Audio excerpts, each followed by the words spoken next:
the Friday after Ash Wednesday in Rome, the traditional church to visit is San Giovanni e Paolo, the Church of John and Paul, which is on the Coelian hill.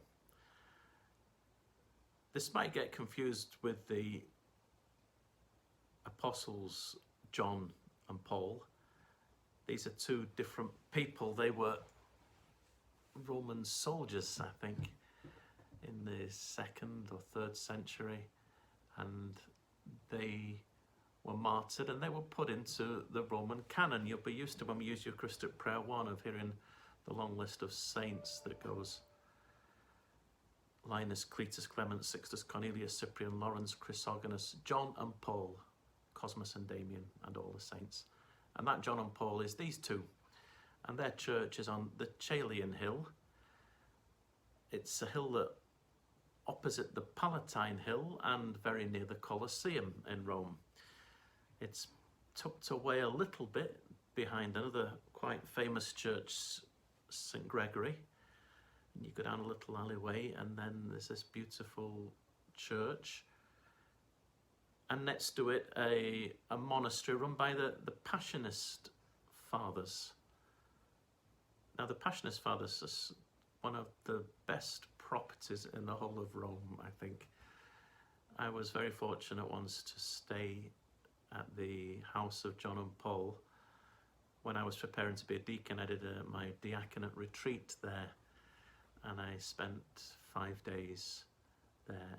The reason I say it's beautiful, it has a huge garden on the top of the Coelian hill, and you reach the end of the garden and you look over the wall and all you can see is the Colosseum. Yeah, and you're kind of level with the top of the Colosseum. It's a spectacular, beautiful spot.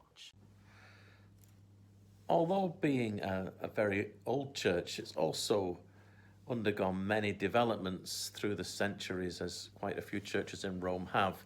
And when you enter San Giovanni e Paolo, you recognise a very ornate and elaborate design.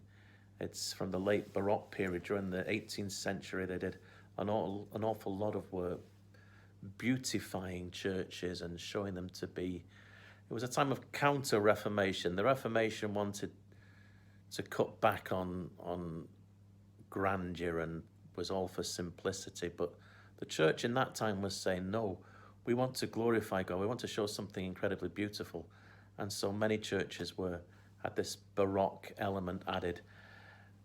A more recent addition in the 1950s came when Cardinal Spellman, the Cardinal of New York, was gifted. It was his titular church, and he was gifted by the Waldorf Astoria Hotel in New York some chandeliers that they were changing, and he had them sent to Rome, and those chandeliers now hang in this church. A very sort of seems slightly incongruous, but again, it was a sign of showing grandeur and beauty of God in the midst of his house.